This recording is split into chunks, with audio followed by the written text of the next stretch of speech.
ನಮಸ್ಕಾರ ವೀಕ್ಷಕರೇ ರಾಜ್ಯ ರಾಜಕೀಯದಲ್ಲೇ ಮಿಂಚಿನ ಸಂಚಾರ ಆಗ್ತಾ ಇದೆ. ಇನ್ನೇನು ಬೆಳಗಾವಿಯಲ್ಲಿ ಚಳಿಗಾಲದ ಅಧಿವೇಶನ ಇದೆ. ಜಿಲ್ಲಾ ಪಂಚಾಯತ್ ತಾಲೂಕ್ ಪಂಚಾಯತ್ ಚುನಾವಣೆಗಳನ್ನು ಎದುರು ನೋಡಬೇಕಾಗಿದೆ. ಆದರೆ ಸರ್ಕಾರದ ವಿಚಾರಕ್ಕೆ ಬಂದರೆ ಸಿಎಂ ವಿರುದ್ಧವಾಗಿ ಹಾಗೆ ಕೆಲ ಸಚಿವರ ವಿರುದ್ಧ ತನಿಖೆ ನಡೀತಾ ಇದೆ. ಉಪಚುನಾವಣೆಯಲ್ಲಿ ಗೆದ್ದು ಬೀಗಿದ್ರೂ ಕಾಂಗ್ರೆಸ್ ವಲಯದಲ್ಲಿ ತಳಮಳ ಇನ್ನೂ ಕಮ್ಮಿ ಆಗಿಲ್ಲ. ಇದಕ್ಕೆ ಕಾರಣ ಬಿಜೆಪಿ ಮಾಡ್ತಿರುವಂತಹ ಹೋರಾಟ. ಈಗಾಗಲೇ ಬೇರೆ ಬೇರೆ ಕಾರಣಕ್ಕೆ ಸರ್ಕಾರ ತಲೆ ಕೆಡಿಸಿಕೊಂಡಿರುವಂತಹ ಸಂದರ್ಭದಲ್ಲಿ ವಕ್ಫ್ ವಿರುದ್ಧದ ಹೋರಾಟ ಎಲ್ಲಿಗೆ ಹೋಗಿ ತಲುಪುತ್ತೋ ಅನ್ನೋ ಆತಂಕ ಇದೆ. ಇದೆಲ್ಲದರ ಮಧ್ಯೆ ಈಗ ರಾಜ್ಯದ ಘಟಾನುಘಟಿ ನಾಯಕರು ಮಹತ್ವದ ಹೆಜ್ಜೆಯನ್ನಿಟ್ಟಿದ್ದಾರೆ. ವೀಕ್ಷಕರೇ, ಎರಡೂ ಪಕ್ಷದಲ್ಲೂ ಭಿನ್ನಮತ ಸ್ಫೋಟಗೊಂಡಿದೆ. ಕಾಂಗ್ರೆಸ್ನಲ್ಲಿ ಇದ್ಯಾವುದು ಬಹಿರಂಗವಾಗಿ ಕಾಣಿಸ್ತಾ ಇಲ್ಲ, ಆದರೆ ಬಿಜೆಪಿಯಲ್ಲಿ ಬೀದಿ ರಂಪಾಟ ಆಗಿದೆ. ಈ ಸನ್ನಿವೇಶಗಳು ರಾಜ್ಯ ರಾಜಕಾರಣದ ದಿಕ್ಕನ್ನು ಬದಲಿಸುವಂತೆ ಕಾಣಿಸ್ತಾ ಇದೆ. ರಾಜ್ಯದಲ್ಲಿ ಮತ್ತೊಂದು ಸುತ್ತಿನ ರಾಜಕೀಯದ ಆಟಕ್ಕೆ ಉಪಚುನಾವಣೆ ಈಗಾಗಲೇ ಮುನ್ನುಡಿ ಬರೆದಿದೆ. ಎರಡೂ ಪಕ್ಷದ ವಿಚಾರಕ್ಕೆ ಬಂದರೂ ಅಲ್ಲಿ ಹೈಕಮಾಂಡ್ ಒಂದು ರೀತಿ ತಟಸ್ಥ ನಿಲುವನ್ನು ಹೊಂದಿರುವಂತೆ ಕಾಣಿಸ್ತಾ ಇದೆ. ಅದರಲ್ಲೂ ರಾಜ್ಯ ಬಿಜೆಪಿ ಅಂತೂ ಮದ್ದಿಲ್ಲದೆ ಒದ್ದಾಡ್ತಾ ಇದೆ. ಯತ್ನಾಳ್ ಹಾಗೂ ಬೆಂಬಲಿಗರು ರೆಬಲ್ ಆಗಿದ್ದಾರೆ. ಈಗಾಗಲೇ ಹಲವು ಸುತ್ತಿನ ಸಭೆಗಳು, ಮಾತಿನ ಚಕಮಕಿಗೆ ರಾಜ್ಯ ರಾಜಕಾರಣ ಸಾಕ್ಷಿಯಾಗಿದೆ. ಯಡಿಯೂರಪ್ಪ ಕುಟುಂಬದ ವಿರುದ್ಧವಾಗಿ ಸಮರ ಸಾರಿರುವಂತಹ ಯತ್ನಾಳ್ ಅಂಡ್ ಬೆಂಬಲಿಗರು ಈ ಒಂದು ಘರ್ಷಣೆ ಈಗ ನಿರ್ಣಾಯಕ ಹಂತಕ್ಕೆ ತಲುಪಿದೆ. ಆದರೆ ಇಲ್ಲಿವರೆಗೂ ಸುಮ್ಮನಿದ್ದಂತಹ ಯಡಿಯೂರಪ್ಪ ಈಗ ಅಖಾಡಕ್ಕೆ ಧುಮುಕ್ತಿದ್ದಾರೆ. ಇಳಿ ವಯಸ್ಸಿನಲ್ಲೂ ಒಂದು ಬಿಗ್ ಸ್ಟೆಪ್ ಅನ್ನು ಇಡ್ತಿದ್ದಾರೆ. ಇದು ಮಗನ ವಿರುದ್ಧವಾಗಿ ಸಮರ ಸಾರಿರುವ ಯತ್ನಾಳ್ ಸೇರಿದಂತೆ ಬಿಜೆಪಿಯ ರೆಬೆಲ್ ನಾಯಕರಿಗೆ ಒಂದು ಮಾಸ್ಟರ್ ಸ್ಟ್ರೋಕ್ ನೀಡೋದ್ರಲ್ಲಿ ಯಾವುದೇ ಅನುಮಾನ ಇಲ್ಲ. ಅಂತಹದೊಂದು ದೊಡ್ಡ ನಿರ್ಧಾರಕ್ಕೆ ಯಡಿಯೂರಪ್ಪ ಅವರು ಕೈ ಹಾಕಿದ್ದಾರೆ. ಇದು ರಾಜ್ಯ ಬಿಜೆಪಿಯ ರಾಜಕಾರಣಕ್ಕೆ ಒಂದು ಗೇಮ್ ಚೇಂಜಿಂಗ್ ನಿರ್ಧಾರ ಅನ್ನಿಸ್ಕೊಳ್ತಾ ಇದೆ. ಹಾಗಾದರೆ ಯತ್ನಾಳ್ ಅವರ ಮುಂದಿನ ಪ್ಲಾನ್ ಏನು? ಅವರ ಬೆನ್ನಿಗೆ ನಿಂತಿರುವಂತಹ ರಾಜ್ಯ ನಾಯಕರು ಯಾರು? ಸ್ವಪಕ್ಷದ ವಿರೋಧಿಗಳ ಬೆವರಿಳಿಸೋಕೆ ರಾಜ ಹುಲಿ ಮಾಡಿರುವಂತಹ ಬಿಗ್ ಪ್ಲಾನ್ ಏನು? ಮತ್ತೊಂದು ಕಡೆ ಸಿಎಂ ಸಹ ಮಹತ್ವದ ನಿರ್ಧಾರವನ್ನು ಕೈಗೊಂಡಿದ್ದಾರೆ. ಹಾಗಾದರೆ ಈ ಘಟಾನುಘಟಿಗಳು ಉರುಳಿಸುತ್ತಿರುವಂತಹ ಹೊಸ ರಾಜಕೀಯ ದಾಳ ಏನು? ಆ ಎಲ್ಲದರ ಬಗ್ಗೆ ಒಂದು ವರದಿ ಇದೆ, ನೋಡೋಣ. ಸದ್ಯ ರಾಜ್ಯದಲ್ಲಿ ಸರ್ಕಾರಕ್ಕಿಂತ ಪ್ರತಿಪಕ್ಷ ಬಿಜೆಪಿ ಭಾರೀ ಸದ್ದು ಮಾಡ್ತಾ ಇದೆ. ರಾಜ್ಯದಲ್ಲಿ ಬಿಜೆಪಿ 2-3 ಭಾಗ ಆಗಿದೆ. ಬಣ ರಾಜಕೀಯ ಎಷ್ಟರ ಮಟ್ಟಿಗೆ ತಾರಕಕ್ಕೇರಿದೆ ಅಂತ ಹೇಳಿದ್ರೆ, ಎರಡು ಬೇರೆ ಬೇರೆ ಪಕ್ಷ ಅಥವಾ ಬಿಜೆಪಿ ಇಬ್ಬಾಗ ಆಗಿದೆ ಅನ್ನೋದನ್ನು ಅಧಿಕೃತವಾಗಿ ಹೇಳೋದೊಂದೇ ಬಾಕಿ. ಬಿಜೆಪಿ ರಾಜ್ಯಾಧ್ಯಕ್ಷ BY ವಿಜೇಂದ್ರ ಅವರ ವಿರುದ್ಧ ಹಿರಿಯ ಮುಖಂಡರಾದಂತಹ ಶಾಸಕರಾದಂತಹ ಬಸವನಗೌಡ ಪಾಟೀಲ್ ಯತ್ನಾಳ್ ಅವರು ಆರಂಭಿಸಿರುವಂತಹ ಬಂಡಾಯ ಈಗ ಒಂದು ನಿರ್ಣಾಯಕ ಹಂತಕ್ಕೆ ತಲುಪಿದಂತೆ ಕಾಣಿಸ್ತಾ ಇದೆ. ಅದರ ಜೊತೆಗೆ ರಾಜ್ಯದಲ್ಲಿ ಭುಗಿಲೆದ್ದಿರುವಂತಹ ವಕ್ಫ್ ವಿವಾದ ಅದಕ್ಕೆ ಇನ್ನಷ್ಟು ಬೂಸ್ಟ್ ಕೊಡ್ತಾ ಇದೆ.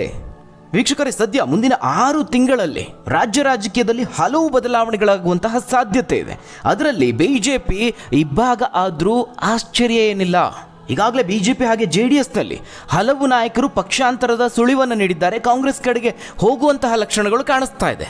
ಬಿಜೆಪಿಯಲ್ಲಿ ರೆಬೆಲ್ ನಾಯಕರ ನಾಯಕನಾಗಿ ಯತ್ನಾಳ್ ಅವರು ಗುರುತಿಸಿಕೊಂಡಿದ್ದಾರೆ. ಅವರ ನಿಲುವು ಅವರ ಮಾತಿನಲ್ಲೇ ಬಹಳ ಸ್ಪಷ್ಟವಾಗಿ ಗೊತ್ತಾಗ್ತಾ ಇದೆ. ಅದು ಸ್ವಪಕ್ಷ ಇರಲಿ ಅಥವಾ ಆಡಳಿತ ಪಕ್ಷ ಆಗಲಿ ಅಥವಾ JDS ಆಗಲಿ, ಎಲ್ಲರ ವಿರೋಧವನ್ನು ಕಟ್ಟಿಕೊಂಡ್ರೂ ಪರವಾಗಿಲ್ಲ. ಯತ್ನಾಳ್ ಅವರು ತಮಗನಿಸದ್ದನ್ನು ನೇರವಾಗಿ ಹೇಳ್ತಿದ್ದಾರೆ. ತಮ್ಮ ನಿಲುವನ್ನು ಸ್ಪಷ್ಟಪಡಿಸ್ತಾ ಇದ್ದಾರೆ. ಈಗ ಎಲ್ರಿಗೂ ಕಾಡ್ತಿರುವಂತಹ ಪ್ರಶ್ನೆ ಏನಪ್ಪಾ ಅಂದರೆ, ಯತ್ನಾಳ್ ಅವರು ಈ ಮಟ್ಟಿಗೆ ಬಂಡಾಯ ಎದ್ದಿದ್ದಾರೆ ಅಂದರೆ ಅವರ ಬೆಂಬಲಕ್ಕೆ ರಾಜ್ಯದಲ್ಲಿ ಯಾರಿದ್ದಾರೆ ಅಥವಾ ಹೈಕಮಾಂಡ್ನ ವರಿಷ್ಠರು ಯಾರ್ಯಾರೆಲ್ಲ ಇವರಿಗೆ ಬೆಂಬಲವನ್ನು ಕೊಟ್ಟಿದ್ದಾರೆ? ಯಾಕಂದರೆ ಎಲ್ಲವೂ ಕಾಣಿಸ್ತಾ ಇದೆ. ಹಲವು ಬಿಜೆಪಿಯ ನಾಯಕರು ಈಗಾಗಲೇ ಹೈಕಮಾಂಡ್ಗೆ ದೂರ ನಿಟ್ಟಿದ್ದಾರೆ. ಇನ್ನು ಸ್ವತಃ ಬಿಜೆಪಿ ರಾಜ್ಯಾಧ್ಯಕ್ಷರಾದ BY ವಿಜೇಂದ್ರ ಅವರು ಸಹ ಹಲವು ಬಾರಿ ದೆಹಲಿ ಪ್ರವಾಸವನ್ನು ಮಾಡಿದ್ದಾರೆ. ಅವರು ಸಹ ಈ ಬಂಡಾಯಕೋರರನ್ನು ತಣ್ಣಗಾಗಿಸುವಂತಹ ಕೆಲಸವನ್ನು ಮಾಡಿ, ಅವರಿಗೆ ಬಿಸಿ ಮುಟ್ಟಿಸುವಂತಹ ಕೆಲಸವನ್ನು ಮಾಡಿ ಅಂತ ಮನವಿಯನ್ನು ಮಾಡಿಕೊಂಡಿದ್ದಾರೆ. ಆದರೆ ಹೈಕಮಾಂಡ್ ಮಾತ್ರ ಯಾವುದೇ ನಿರ್ಧಾರವನ್ನು ಕೈಗೊಂಡಿಲ್ಲ. ಮಗುವನ್ನು ಚಿವುಟಿ ತೊಟ್ಲು ತೂಗಿಸುವಂತಹ ಕೆಲಸವನ್ನು ಮಾಡ್ತಾ ಇದೆ. ಬಿಜೆಪಿಯಲ್ಲಿನ ಕೆಲವರ ಈ ಬಂಡಾಯ ಶುರುವಾಗಿದ್ದು ಎಲ್ಲಿಂದ ಅಂತ ಹೇಳಿದ್ರೆ, ಯಡಿಯೂರಪ್ಪ ಅವರು 2ನೇ ಬಾರಿಗೆ ಮುಖ್ಯಮಂತ್ರಿ ಆದಂತಹ ಸಂದರ್ಭದಿಂದ. ಆಗ ಸಚಿವ ಸ್ಥಾನ ಕೈ ತಪ್ಪಿದ್ದ ಹಿನ್ನೆಲೆಯಲ್ಲಿ ಆರಂಭಗೊಂಡಂತಹ ಈ ಬಂಡಾಯ ಈಗ ಹಾದಿ ರಂಪ ಬೀದಿ ರಂಪ ಆಗಿ ಪರಿಣಮಿಸಿದೆ. ಅದರಲ್ಲೂ ವಿಜಯೇಂದ್ರ ಅವರು ರಾಜ್ಯ ಬಿಜೆಪಿಯ ಅಧ್ಯಕ್ಷರಾದ ನಂತರದಲ್ಲಿ ಅವರ ವಿರುದ್ಧವಾಗಿ ನೇರವಾಗಿ ಯತ್ನಾಳ್ ಅವರು ಸಮರಕ್ಕಿಳಿದಿದ್ದಾರೆ. ಅವರ ಜೊತೆಗೆ ಪಕ್ಷದ ಬೇರೆ ಬೇರೆ ಅತೃಪ್ತ ನಾಯಕರು, ಮುಖಂಡರು ಸಹ ಸೇರಿಕೊಂಡಿದ್ದಾರೆ. ಈ ರೀತಿಯಾಗಿ ಜೊತೆಗಿರೋರ ಪೈಕಿ ಅನೇಕರದ್ದು ವೈಯಕ್ತಿಕ ಅಜೆಂಡಾಗಳು. ಬಿಜೆಪಿಯನ್ನು ಕ್ಲೀನ್ ಮಾಡಬೇಕು, ಪಕ್ಷದ ಶುದ್ಧೀಕರಣ ಆಗಬೇಕು, ಭ್ರಷ್ಟಾಚಾರದ ಕಳಂಕದಿಂದ ಮುಕ್ತಗೊಳಿಸಬೇಕು, ಈ ಉದ್ದೇಶವನ್ನು ಮುಂದಿಟ್ಕೊಂಡು ಬಂಡಾಯ ಸಾರಿದ್ದಾರೆ. ವಕ್ಫ್ ವಿರುದ್ಧದ ಹೋರಾಟದ ಜೊತೆಗೆ ಯಡಿಯೂರಪ್ಪ ಕುಟುಂಬದ ವಿರುದ್ಧವಾಗಿ ಕಹಳೆಯನ್ನು ಮೊಳಗಿಸಿದ್ದಾರೆ. ಈ ಭಿನ್ನಮತೀಯರ ವಿರುದ್ಧವಾಗಿ ಈಗ ಯಡಿಯೂರಪ್ಪ ವಿಜಯೇಂದ್ರ ಅವರ ಬೆಂಬಲಿಗರು ಈಗ ಒಂದಾಗಿದ್ದಾರೆ. ದಾವಣಗೆರೆಯಲ್ಲಿ ಬೃಹತ್ ಸಮಾವೇಶವೊಂದನ್ನು ನಡೆಸಿ ಬಲ ಪ್ರದರ್ಶನಕ್ಕೆ ಸಿದ್ಧತೆಯನ್ನು ನಡೆಸಿದ್ದಾರೆ. ಇದು ಈಗ ಸಾಕಷ್ಟು ಕುತೂಹಲ ಮೂಡಿಸಿರುವಂತಹ ವಿಚಾರ. ಬಿಜೆಪಿಯ ಪಕ್ಷದ ಒಳಗೆ ನಡೆಯುತ್ತಿರುವಂತಹ ಈ ಒಂದು ಜಿದ್ದಾಜಿದ್ದಿ ಹಲವರ ಟೆನ್ಷನ್ಗೆ ಕಾರಣ ಆಗಿದೆ. ಅದರಲ್ಲಿ ಸರ್ಕಾರ ಸಹ ಇದೆ. ಬಿಜೆಪಿಯ ಒಂದಷ್ಟು ಶಾಸಕರು, ಮಾಜಿ ಸಚಿವರು, ಯಡಿಯೂರಪ್ಪ ಬಣದವರು ಬಹಿರಂಗವಾಗಿ ಅಸಮಾಧಾನವನ್ನು ಹೊರಹಾಕಿದ್ದಾರೆ. ಆದರೆ ಬಿಜೆಪಿಯ ಕೆಲವೊಂದಷ್ಟು ಶಾಸಕರು, ಮಾಜಿ ಸಚಿವರುಗಳು, ಹಾಗೆ ಪಕ್ಷದ ಒಂದಷ್ಟು ಉನ್ನತ ಹುದ್ದೆಯಲ್ಲಿರುವಂಥವರು, ಹಲವು ಮುಖಂಡರುಗಳು ಈ ಭಿನ್ನಮತೀಯರ ಬಣದ ಜೊತೆ ಗುರುತಿಸ್ಕೊಂಡಿದ್ದಾರೆ. ಆದರೆ ಬಹಿರಂಗವಾಗಿ ಎಲ್ಲೂ ಅವರು ಅದನ್ನು ಹೇಳ್ಕೊಳ್ಳುವಂತಹ ಧೈರ್ಯವನ್ನು ಪ್ರದರ್ಶನ ಮಾಡ್ತಾ ಇಲ್ಲ. ಈ ಎರಡೂ ಬಣ ಗುದ್ದಾಟದ ನಡುವೆ ಉಳಿದಂತಹ ಶಾಸಕರು, ಉಳಿದಂತಹ ಮುಖಂಡರುಗಳು ಯಾವುದೇ ಗುಂಪಿನ ಜೊತೆಗೆ ತಮ್ಮನ್ನು ತಾವು ಗುರುತಿಸಿಕೊಳ್ಳದೆ ತಂಪಾಡಿಗೆ ಮೌನವಾಗಿದ್ದಾರೆ, ತಟಸ್ಥ ನಿಲುವನ್ನು ಅನುಸರಿಸುತ್ತಿದ್ದಾರೆ. ಆದರೂ ಸಹ ಅವರ ಟೆನ್ಷನ್ಗೆ ಕಾರಣ ಆಗಿದೆ ಪಕ್ಷದ ಗತಿ ಏನು ಮುಂದೆ. ಯಾಕಂದರೆ ದಕ್ಷಿಣ ಭಾರತದ ಬಿಜೆಪಿ ಘಟಕಗಳ ಪೈಕಿ ಮೊಟ್ಟ ಮೊದಲ ಬಾರಿಗೆ ಅಧಿಕಾರಕ್ಕೆ ಬಂದಿದ್ದು ಅನ್ನೋ ಹೆಗ್ಗಳಿಕೆ ರಾಜ್ಯ ಬಿಜೆಪಿ ಘಟಕಕ್ಕಿದೆ. ಹೀಗೆ ಆದರೆ ಪಕ್ಷದ ಮುಂದಿನ ಗತಿ ಏನು, ತಮ್ಮ ಭವಿಷ್ಯ ಏನು ಅಂತ ಟೆನ್ಷನ್ ಆಗ್ತಿದ್ದಾರೆ. ಅದಕ್ಕೆ ತಕ್ಕಂತೆ ಹೈಕಮಾಂಡ್ ಕೂಡ ಯಾವುದೇ ಕ್ರಮಕ್ಕೆ ಮುಂದಾಗ್ತಾ ಇಲ್ಲ. ಈ ಬಂಡಾಯವನ್ನು ಪರ್ಮನೆಂಟ್ ಆಗಿ ಶಮನ ಮಾಡುವಂತಹ ಕೆಲಸಕ್ಕೆ ಕೈ ಹಾಕ್ತಾ ಇಲ್ಲ. ಹೈಕಮಾಂಡ್ ಇಲ್ಲಿ ಒಂದು ರೀತಿ ಕಣ್ಣಾಮುಚ್ಚಾಲೆ ಆಟ ಆಡಿದಂತೆ ಕಾಣಿಸ್ತಾ ಇದೆ. ಎಲ್ಲವೂ ಗೊತ್ತಿದ್ದು ಪಕ್ಷದ ವರಿಷ್ಠರು ಸುಮ್ಮನಿದ್ದಾರೆ ಅಂದರೆ ಅದಕ್ಕೆ ಖಂಡಿತವಾಗ್ಲೂ ಏನಾದರೂ ಒಂದು ಕಾರಣ ಇರುತ್ತೆ. ಆ ಕಾರಣ ಬೇರಾವುದೂ ಅಲ್ಲ, ಪಕ್ಷದ ವರಿಷ್ಠರಲ್ಲೇ ಕೆಲವರು ಭಿನ್ನಮತೀಯರಿಗೆ ಬೆಂಬಲವನ್ನು ಸೂಚಿಸುತ್ತಿದ್ದಾರೆ. ಆ ಕೆಲವರೇ ಪಕ್ಷದ ರಾಷ್ಟ್ರೀಯ ಅಧ್ಯಕ್ಷರಿಗೆ ಯಾವುದೇ ರೀತಿಯ ಕ್ರಮ ಕೈಗೊಳ್ಳೋದಕ್ಕೆ ಬಿಡ್ತಾ ಇಲ್ಲ. ಹೀಗಾಗಿ ಇನ್ನೂ ಕಾಯ್ತಾ ಕೂತ್ರೆ ಆಗೋದಿಲ್ಲ. ಇದು ಯಡಿಯೂರಪ್ಪ ಹಾಗೆ ಅವರ ಬಣದವರಿಗೆ ಅರಿವಾಗಿದೆ. ಹೀಗಾಗಿನೇ ವಿಜಯೇಂದ್ರ ಅವರ ನಿಷ್ಠರು ಇದೀಗ ಭಿನ್ನಮತೀಯ ಮುಖಂಡರ ವಿರುದ್ಧವಾಗಿ ಮಧ್ಯ ಕರ್ನಾಟಕ ಭಾಗದಲ್ಲಿ ಕೇಂದ್ರ ಸ್ಥಾನವಾಗಿರುವಂತಹ ದಾವಣಗೆರೆಯಲ್ಲಿ ಒಂದು ಬೃಹತ್ ಸಮಾವೇಶವನ್ನು ನಡೆಸೋದಕ್ಕೆ ನಿರ್ಧಾರ ಮಾಡಿದ್ದಾರೆ. ಆ ಮೂಲಕವಾಗಿ ಬಲ ಪ್ರದರ್ಶನಕ್ಕೆ ಸಿದ್ಧವಾಗಿದ್ದಾರೆ. ಈಗಾಗಲೇ ಯಡಿಯೂರಪ್ಪ ಅವರ ಆಪ್ತರಾಗಿರುವ ಮಾಜಿ ಸಚಿವ ಕಟ್ಟಾ ಸುಬ್ರಹ್ಮಣ್ಯ ನಾಯ್ಡು ಅವರ ಮನೆಯಲ್ಲಿ ಒಂದು ಸುತ್ತಿನ ಚರ್ಚೆಗಳು ನಡೆದಿದೆ. ಈ ಸಮಾವೇಶದ ಕುರಿತಾಗಿ ಅಲ್ಲಿ ತೀರ್ಮಾನಿಸಲಾಗಿದೆ. ಹೆಚ್ಚು ಕಮ್ಮಿ ಇದೇ ತಿಂಗಳಲ್ಲಿ, ಡಿಸೆಂಬರ್ ತಿಂಗಳಲ್ಲೇ ಈ ಒಂದು ಸಮಾವೇಶ ನಡೆಯುವಂತಹ ಸಾಧ್ಯತೆ ಇದೆ. ಒಂದು ಕಡೆ ಇದು ಭಿನ್ನಮತೀಯರ ವಿರುದ್ಧದ ಸಮರ ಅಂತನೂ ಅನ್ನಿಸ್ಕೊಳ್ಬೇಕು, ಅದರ ಜೊತೆಗೆ ಹೈಕಮಾಂಡ್ಗೂ ತಮ್ಮ ಶಕ್ತಿ ಏನು ಅಂತ ತೋರಿಸ್ಬೇಕು. ಅದು ಯಡಿಯೂರಪ್ಪ ಆ್ಯಂಡ್ ಅವರ ಬಣದವರ ಗುರಿ. ಈ ಸಮಾವೇಶದ ನಂತರದಲ್ಲಿ ಬಹುಶಃ ಹೈಕಮಾಂಡ್ಗೂ ಒಂದು ಸ್ಪಷ್ಟತೆ ಸಿಗಬಹುದೇನೋ, ಯಾರನ್ನ ಇಲ್ಲಿ ಸುಮ್ಮನಾಗಿಸ್ಬೇಕು, ಯಾರ ಪರ ಒಲವನ್ನು ತೋರಬೇಕು ಅನ್ನೋದು. ಆದರೆ ಈ ಬೆಳವಣಿಗೆಗಳ ನಡುವೆ ಇಕ್ಕಟ್ಟಿಗೆ ಸಿಲುಕಿರೋದು ಮಾತ್ರ ಈ ಎರಡೂ ಬಣದ ಜೊತೆಗೆ ಸೇರ್ಕೊಳ್ಳದೆ ಇರುವಂಥವ್ರು, ಗುರುತಿಸ್ಕೊಳ್ಳದೆ ಇರೋವಂಥವ್ರು.